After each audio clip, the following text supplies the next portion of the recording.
Hello, I'm Noel Feather.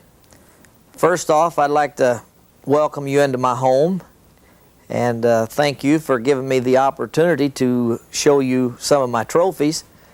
And I'm going to be talking to you mainly about deer hunting in general and horn rattling in particular, I guess, and telling you about some of the different ways that I like to hunt and that I feel are some of the most productive ways there are to hunt white-tailed deer.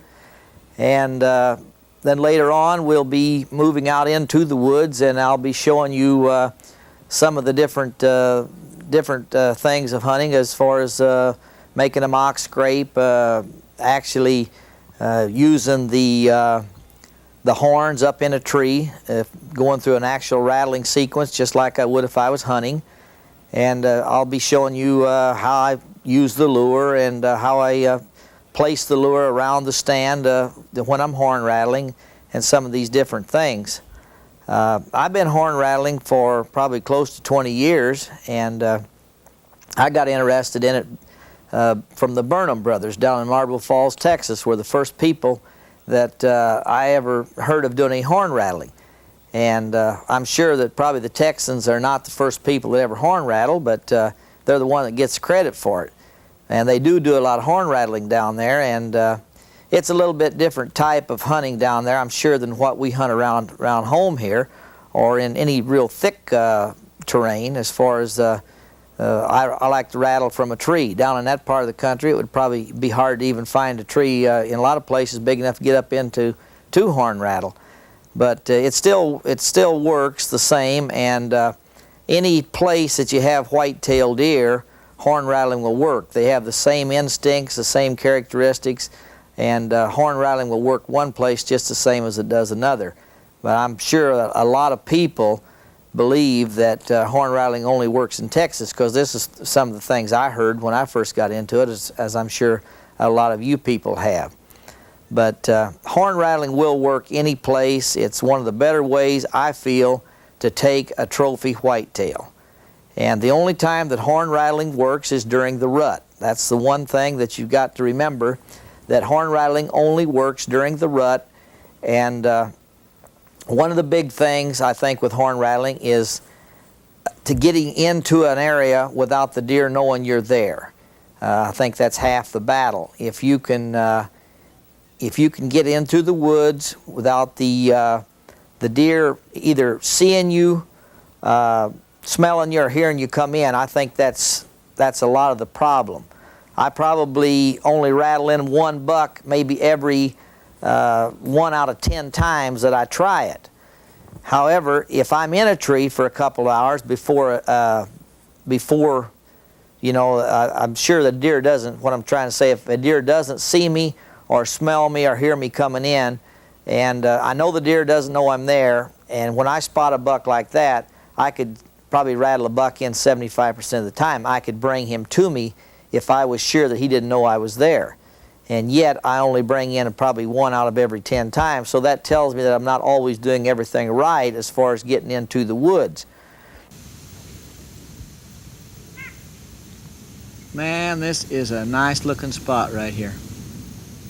This would be an ideal spot to rattle. It's open enough in here that you could see a buck for probably 50 yards if he was up in a tree. And still thick cover all around, a buck could come from almost any direction. That tree right there wouldn't be too bad to set up in. You got good cover, them big limbs would pretty well hide you up there. You'd be able to shoot in any direction around you.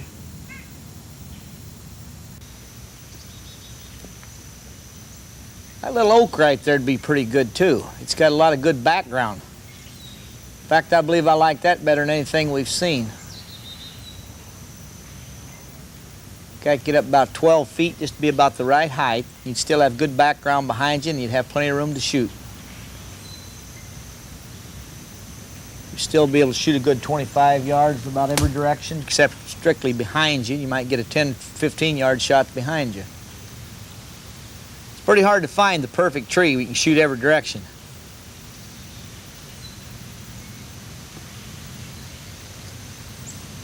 Yep, that's the one. Let's put her up there. I usually would set up in a place about like this with the background like I've got. This is not too bad a background. It's fairly thick. It hides you fairly well. If you get too much cover, well, then you got a problem that you can't shoot out of the tree. So this is really about as good as a guy could hope for. I usually start out by rattling, bringing the horns together hard the first time, more or less to attract attention, to get a buck to stop and listen. And I'll usually start out something like this, and I'll put a lot of pauses in here. The pauses is what actually makes horn rattling and makes it sound and look authentic. And it'd be about like this.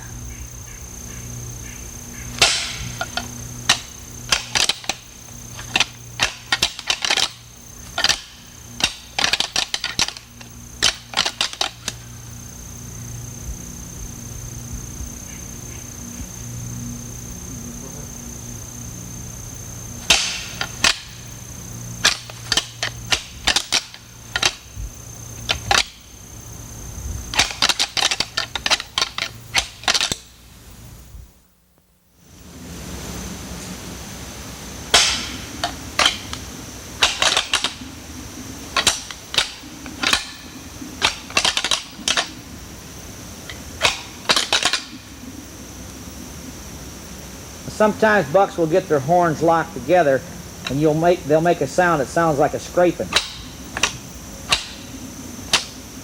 as they try to get their horns apart. As they move their heads back and forth, especially two bucks with big racks, you'll get just a tickle of the tip sometimes. They get a lot of that sound as they move their heads back and forth. The whole thing will usually last about 1.5 to 2 minutes, because that's how long the average buck fight lasts. So you want to make it sound and look authentic. If you can do that, you can rattle a buck in. Now, if you didn't have any lure on the ground around you, or if you didn't have a grunt call with you, if you seen a buck out there, say 60, 70 yards away, and you didn't think he had seen you, and he was a little reluctant to come on in, you possibly might turn and get the horns on the other side of your body, something like this.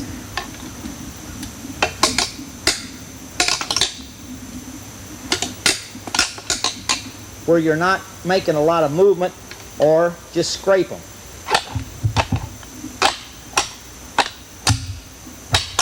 That could possibly be enough sometimes to bring a buck on in to you. One of the big things I think of with horn rattling is the use of lures. When I first got into it, I really didn't know that much about using lure. I hadn't really heard too much about it or ever tried it, and I'm sure that was a lot of my problem. I would rattle the buck fairly close to me. He'd stop at, say, maybe 50, 60, 100 yards out, but he didn't want to come on in. And this is one of the hard things, is to get the buck to come in close enough to make the shot, especially if you're hunting with a bow and arrow, as I'm a bow hunter. And you need to get that buck in within 15, 20, 30 yards of you. I like a good close shot. 15 yards is fine for me. If you try to get him in too close, and if you're too high in the tree, it increases the angle so much. I mean, if you're up here, say 25, 30 feet up in a tree, and the deer is right underneath you, you're increasing the angle so much that it's almost impossible to get both lungs. So I feel that you're much better off to, say, 15 yards from the deer and only be up, say, 10 or 12 feet up in a tree. And this way you can get both lungs on the animal, which is a good clean kill. But these are some of the things that you have to worry about, think about when you are horn rattling. And the lure, the use of the lure is a big thing in helping to bring the deer in that last 30 to 40 yards. As well as there is a few other things that you can do. Say, for instance, if you say you didn't have any lure with you. As I was when I first started, I never really heard that much about using lure, and I had to try to bring the buck on in, to make the shot, and that's extremely tough to do, to bring him in that close, because a lot of times he'll stop at 40, 50 yards out and just stand there and look, trying to spot the fight. And if he doesn't see any fight going on, why, he'll get a little bit suspicious, and he maybe just turn and melt right back into the brush the way he came. And if you would have had lure on the ground, if you get a buck within, say, 40 or 50 yards of you, if there's any wind or air current moving at all, that buck will pick up the smell of that lure, and that'll help to bring him on in. And the way I usually use the lure, as far as getting the deer right to where I want him, I take these little film canisters, like your 35 millimeter film comes in, and I'll stuff those with cotton, and then I'll saturate the cotton with the buck lure. And I'll take a wood clothespin, I'll take just black electrical tape, and I'll tape around that clothespin and tape the clothespin right to the canister, where all I've got to do is just take one hand and pinch it, and I can just put it on a little twig and it'll stay put. And I'll take and pop the lids off of them, pull the cotton up about this high above the canister, and use it like a wick. And I'll place a couple of those around my tree, right where I want that deer to stop. Because a lot of times a buck will walk in and he'll stick his nose right in that canister. And he's so busy, and his mind is on that so strongly, that it gives you a chance, if you're up here in a tree, to draw your bow and shoot. What we have here is a system that was invented by the scent fence people. And it's a little reservoir that fastens right on your belt. It has a plastic tube that runs down your leg. You can tie it or tape it to your leg and to your boot, and let the plastic tube come out right at the bottom of your boot. And it has a shut off here and a regulator, where you can regulate the amount of the flow, that you'll drop one drop of lure about every 5 to 10 feet, and that's about what you normally would want to put on the trail. This system here is the basic thing it's used for, is to lay trails, and also you can hang it in the woods over a scrape, a natural scrape, or you can make an artificial scrape, a mock scrape as they're called. And I think that this little thing right here is one of the greatest things that has ever been invented, as far as it being natural. It puts the lure down just like it was dropping off of a deer's feet. And when a deer cuts this trail, it will start to follow it, and it has more of a tendency to go the right direction, because the scent gets stronger the closer it gets to the hunter and to his stand. Where if you use foot pads or a drag to lay a trail, the most logical thing the deer will do is go the wrong direction. Because when you leave your vehicle with a pair of foot pads or a drag, every step you take towards your stand, the scent gets weaker. So the most logical thing the deer will do is go the wrong direction back towards the vehicle. So this thing here, I think, is really super. So you fill up the reservoir, you have it regulated the way that you want to lay the trail, you turn it on with this little deal right down in here, you have a shut off up here, you turn your lure system on, and you start walking towards your stand, and you leave it drip till you get to your stand, then you shut it off, and then you can go the other direction away from your stand, 200 or 300 yards, turn the system on, and walk back to the stand. So I'll turn the system on here and start walking towards the stand. Make sure that the tube is where you want it, coming out right at the bottom of your boot. You could tape that also if you want. So then you start to lay your trail.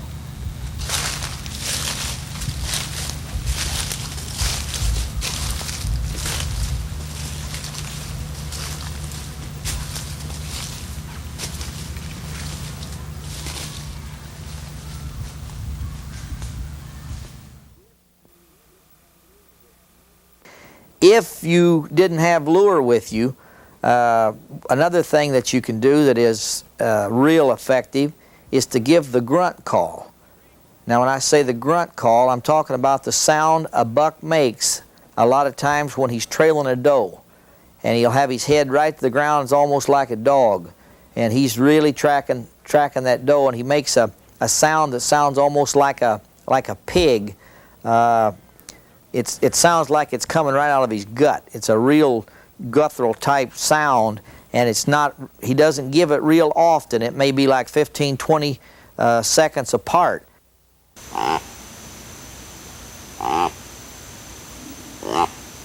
And that's another thing that you could do if you didn't have lure on the ground.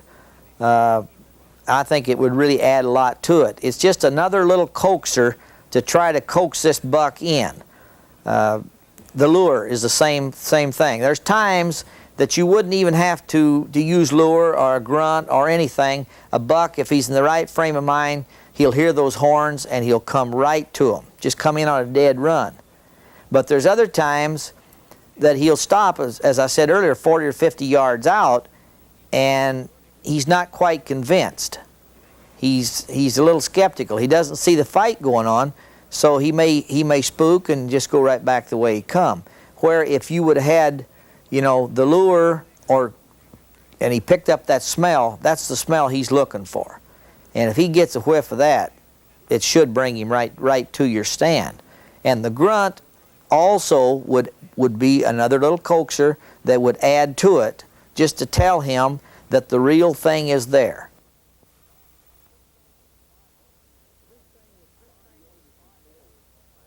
Well, this thing with body odor control, I feel is very important, and I can't really place enough emphasis on that, I guess. A lot of people I know don't pay much attention to that, but the body odor control thing, as I said earlier, keeping your clothes clean, keeping your body clean, these are all very important.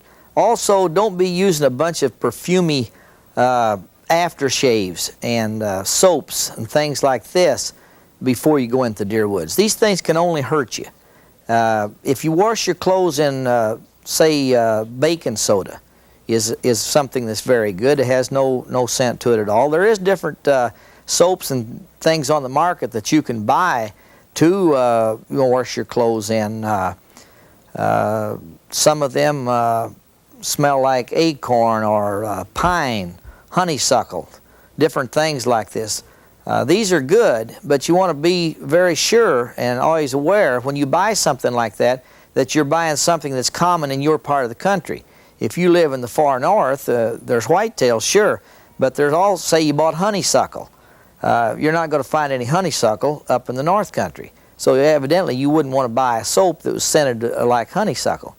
So these are things you want to think of. Either get something that's common in your territory, or possibly just wash them with baking soda, because it will do the job and it won't leave any odor at all. Another thing, to give you a little example, suppose that you're going to deer woods and you happen to notice that your old truck is on empty, so you got to pull into the gas station and fill her up. So you get out and you spill a little gas. You get it on your glove or you get it on your shoes or whatever. You're taking these smells right into the woods with you. And gas is a very strong odor. It's something that's very hard to camouflage. So then you put on a pair of foot pads and you put on some human scent camouflage, and you're expecting that stuff to do miracles.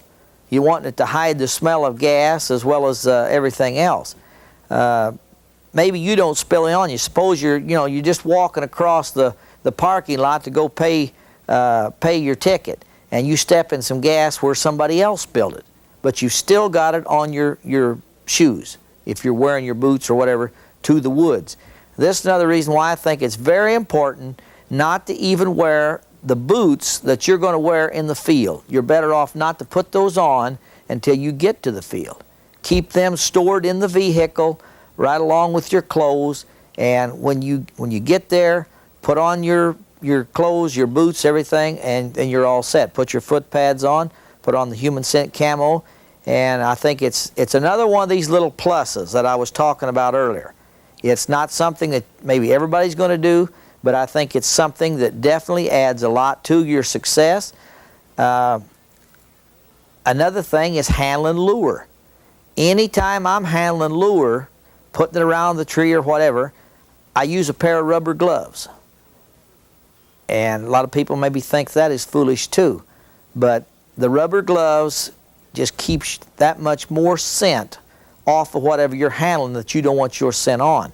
Wearing rubber bottom boots, I feel, is a big plus anytime you go in the deer woods, because they don't pick up the smell, the odor, like a pair of leather sole shoes. So if you wear either all rubber boots, a pair of rubber bottom boots, if you're not going to wear the total rubber boot, is definitely a big plus.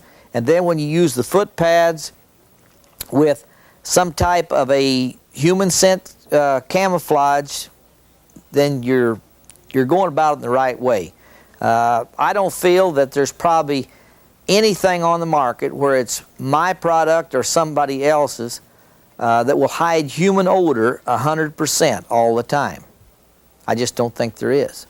Human odor is one of the hardest things there is to cover, especially from a big game animal.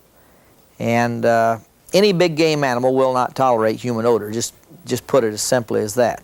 You can have one of the best stalks there is going on a big old bull elk, for instance, and you think you're down to about 40 yards and you've really got it made and you're just about ready to pull the string on him.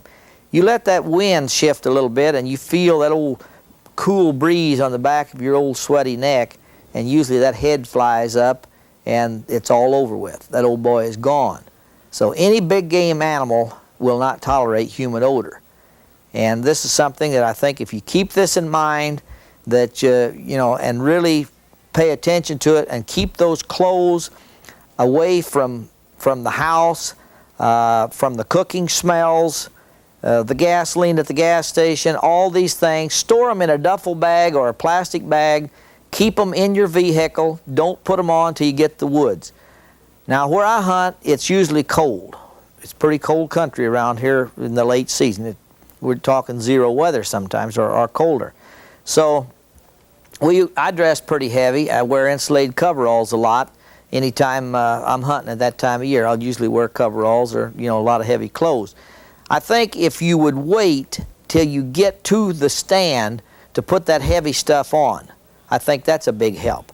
Because if you put on your heavy clothes at the vehicle and then you're going to be walking, say, a half mile maybe across plowed ground or through some rough going, you're going to get all sweaty, and it's just that much tougher to try to hide that human odor because you stink more.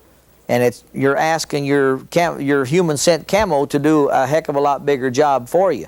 So if you wait till you get to the stand, I'll just take and roll my coveralls up in a roll and tie them to I got a little day pack that I carry all my junk and stuff in. And I'll tie those coveralls to that day pack, and then, it's a little chilly when you leave the truck. But by the time you walk a while, you're usually warmed up. And then when you get to the tree, you're not all sweating like a pig and smelling like one too. And I think it's another plus in your favor. Mock scraping. When I say mock scraping, I'm talking about making a scrape yourself, making it, just like a buck would make a scrape. You make the scrape and try to make it look just as authentic as you can, and how you can take lures and get this scrape active and make it work for you. And a lot of people has never heard of that, and it's kind of surprising. And again, it isn't. There have been a lot of things wrote about it the last 3 or 4 years, but a lot of people probably doesn't read all the magazines and everything. But mock scraping does work, and it's a real effective a way to take a whitetail buck. And there again, a mock scrape or taking over a buck scrape and the use of horns they all work real good together. Now, one of the little tricks that I tell people a lot of times at the shows with a mock scrape is if you would go into the woods and say you got a big old buck that you just can't get a look at. You know he's there, but you just can't seem to get a look at him in the daylight hours. Well, if you could go into the woods and you could find that buck's scrape, and take it over. If you can't make a mock scrape, and the way to do this is, if you find a scrape, or if you're going to make a mock scrape, the first thing you want to do is go in the woods and with a Matrex lure. Now this is the territorial type lure that I was talking about earlier. You started out with that. And the reason you do this is because a Matrex lure is a combination of buck and doe urine mixed together. And you start out this scrape with the Matrex. The buck comes along and he smells the buck in it, and he wants to know who the new guy is that's moving on his territory, and you really get him worked up. So what you do is you go into the woods very quietly, either find his scrape or make a mock scrape, and you start out with putting about say a 1 ounce bottle of the one I call my all-deer lure. It's a Matrex lure. Any Matrex will work. And you'd start out by putting about half of that bottle right in the dirt. Now this is one of the times where I wouldn't use the canister. I'd put the lure right in the dirt. I would get out of the area for probably a day, maybe 2 days, and then I would come back in there again very quietly, and I would put the other half of the bottle in the dirt, and then I'd get out of the area again. Then I would wait for probably a couple of days, and then I would come back into the area again, and this time I would use a estrus urine, the one I call my big buck lure. And as before, I'd put about half the bottle right in the dirt.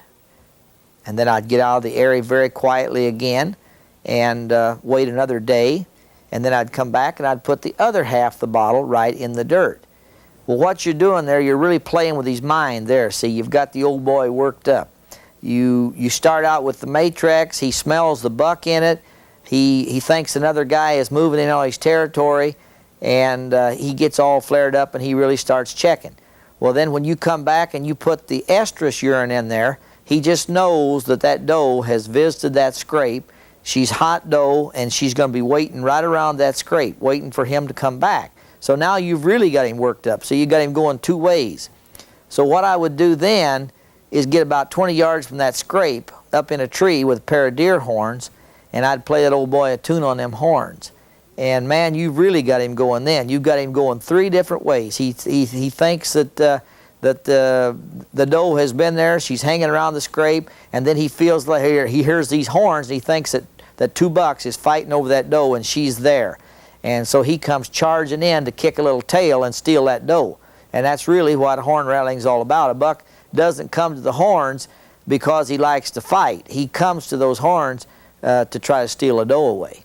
This is why that you can call in a lesser buck.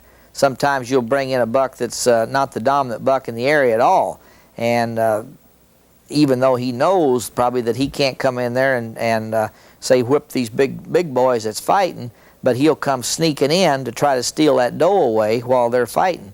And this might be the only time that he's going to take part in any of the breeding at all, is situations like this where he can actually come in and steal a doe away. And this is what makes horn rattling work. But the use of mock scrapes and the use of the horns with the lure and the grunt calls, these are all things that just they add a lot to the horn rattling. They make it work a lot better. There's times that you wouldn't even have to use lure or anything. You rattle those horns, a buck would come in on a dead run. He'd come right to the tree you're in, and you kill him. It's just simple as that. But there's a lot more times that buck will stop at 40, 50 yards out, and he doesn't see the action. He doesn't see the fight, because you got to quit rattling when he gets that close. And he's just going to get a little suspicious and turn and go right back into the woods the way he came. You'll never get a shot at him. And for situations, suppose that you're on stand and you look up and you see a buck traveling down a fence line, and he's 200 or 300 yards away, and you know that buck hasn't seen you or anything. And you know that he's not going to come anyways near the tree you're in. He's not following any kind of a trail or anything like this. He's just going to parallel right on past you. Well, if you had lure on the ground, that buck would never smell the lure. So a lot of people would think, well, just use the lure. But it doesn't work like that because the buck isn't close enough, he's going to smell the lure. Where if you'd pick up the horns and play him a little tune on them horns, he might just stop, throw that head up and listen. The first thing which they usually do when they hear the horns. He would listen a little bit, maybe turn and come right to your tree. So if I could only carry the rattle horns with me just for situations like that, I definitely would carry a pair of rattle horns because a buck may never get close enough to you to smell the lure. So I'm really relying on the horns to attract attention, to bring a buck in close enough that he's going to smell the lure, and it'll bring him on in. Okay, I'm going to show you another way here to use the Scent Spence drip system. I've taken the reservoir and tied it to a limb here, and I'm going to adjust this up here to where it's about the height I want it, and then I'm going to make a mock scrape and show you how you can use this system, another effective way of hunting. I'd like to get this system up to where a deer couldn't reach it. Then I would take it and I'd make a scrape right underneath the system. And I usually wear rubber boots and take and scrape all the leaves and the brush back the same direction, just about the way a buck does when he makes a scrape. Try to make it look as thinnick as you can. Here I've taken a limb over the scrape, because you'll always find a broken limb over a buck scrape. This is about the size of a normal scrape you see. Sometimes you'll see one that's a lot bigger than this. Some of them are smaller. On a mock scrape, I usually make it probably 18 to 24 inches circle. You got your scrape made. You got your system filled with lure. You turn it on. You regulate the drip. You can adjust this to where it'll put it one drop about every 30 minutes into the scrape, 24 hours a day. Beautiful thing about it is you could be sitting home watching television and the system is keeping your scrape fresh. Now the only thing better than this, as far as I'm concerned, if you'd find a real scrape, a scrape that a buck has made himself, and then you take it over. The reason I say it's better is because the buck has picked the spot. You know he likes that spot. So I feel that that's probably is a little bit better. I've had real good luck with mock scrapes. And I think that this drip system has got to be the way to go, and I think it's one of the better ways to take a truly big whitetail buck. But all these things work together. They all help you just that much more. They're just, as I said before, they're little pluses, and I think that anytime you're dealing with a whitetail buck, that you need all the pluses that you can get. Because as far as I'm concerned, he's one of the sharpest animals there is in the woods. And if you can hunt a whitetail buck successfully, I think that you can hunt any animal in North America without having any problems at all. These are some of the different animals here, some of the trophies I have here on the walls that I have taken over the years. Big buck standing here behind me is the best buck that I've ever taken. He scores 220 1/8 as a non-typical, and he's one of the few bucks that will make the book scoring him as a typical or a non-typical. But he goes better in the book as a non-typical, and he ranks as number 7 in the world in the all-time standing taken with a bow and arrow. This old boy over here in the corner is the best elk I've ever taken. He's a 6x6, and I killed him in Montana a few years ago. And I've got 3 other elk that qualify for the record book, but this bull here is the best elk I've ever taken, and I guess he's the one I'm the most proudest of, unless it'd be the first bull that I ever bugled in myself, and I guess the first one always has a special meaning to you, but he is the best elk I've taken. Here's some more of my better whitetails.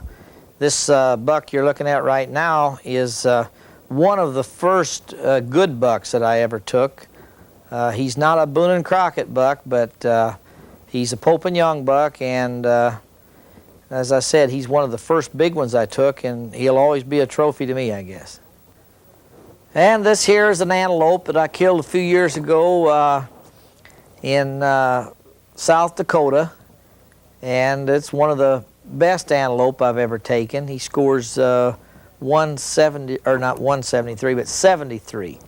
I believe it's 73 and a half that he scores. Anyway, he's the best antelope that I've ever taken. Antelope is a fun animal to hunt. There's one of the easier animals, I guess, as far as the hunt's concerned, but it's not always easy to get a close shot at them, and they are quite a trophy. Now, this buck here you're looking at now is the widest rack buck I've ever killed.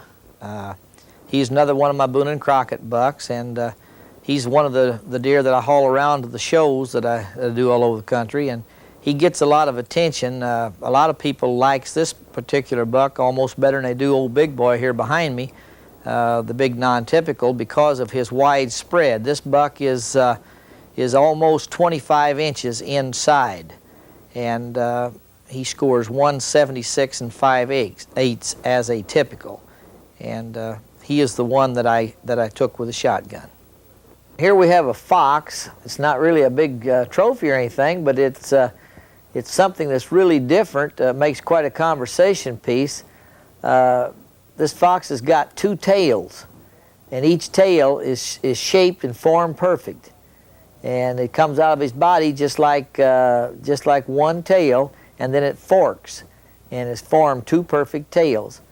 And I've never seen anything like it, and I've never talked to anyone that's ever seen or ever heard of it before.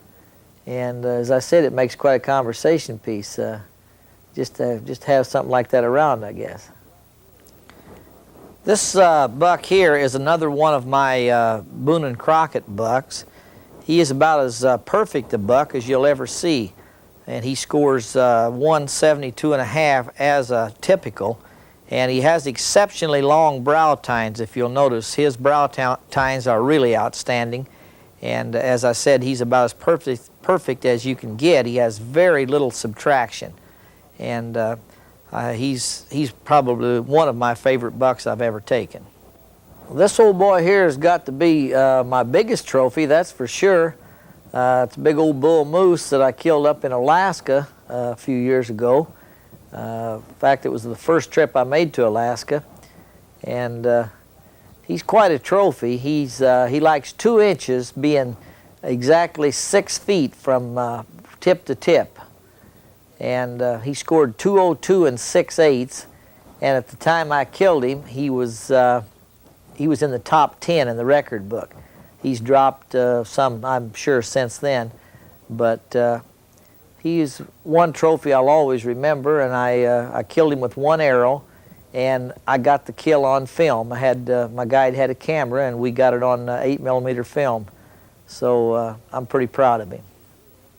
Okay, this caribou here was the first caribou I ever killed, and I killed him on the Alaskan Peninsula, and he's a good caribou. He's not quite as good as the one I took last fall, but he's about, I believe he's about 43 inches inside spread, and he's got pretty good shovels, and he went pretty high in the record book too. This is a mountain lion that I also killed in Colorado a few years back, and he was pretty good tom. He made the record book.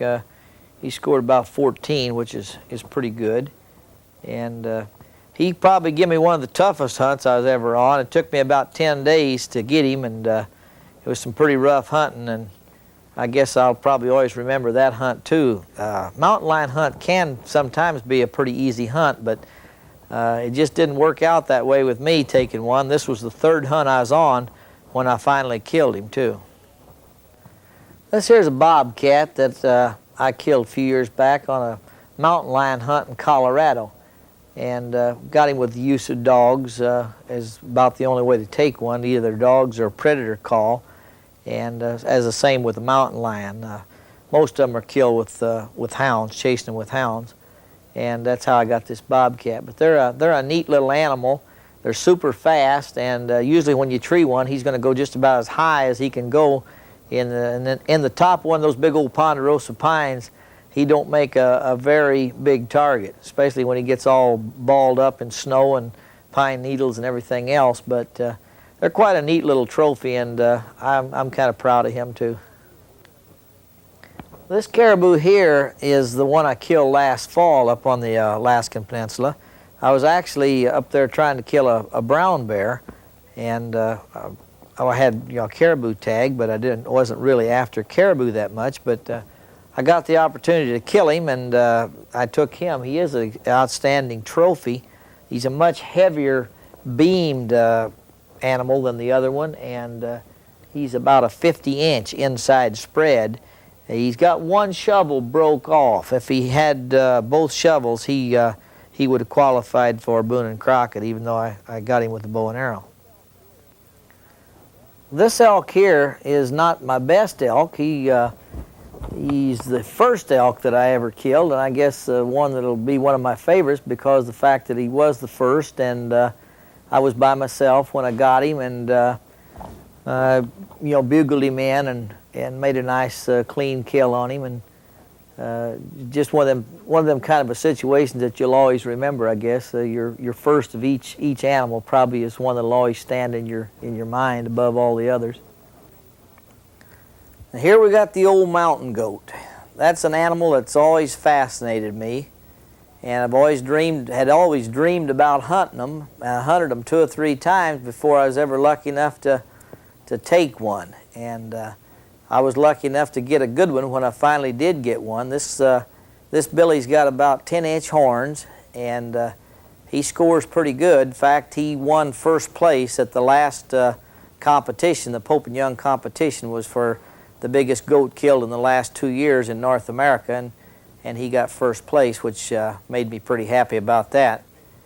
And he's got exceptionally good hair, and he definitely has to be one of the animals that I'm the proudest of, and I guess that's why I put him up there in the top spot on the fireplace. So I'm pretty proud of him. Some of these little tricks or secrets or whatever you want to call them that we've discussed here this afternoon are some of the things that I have used, and they've helped me to bag some good bucks. And I think that if you give them a try, I think you'll find out that they could help you put a wall hanger on the wall. And I'd like to thank you for letting me spend some time with you this afternoon. And this is Noel Feather wishing you a very successful hunting season.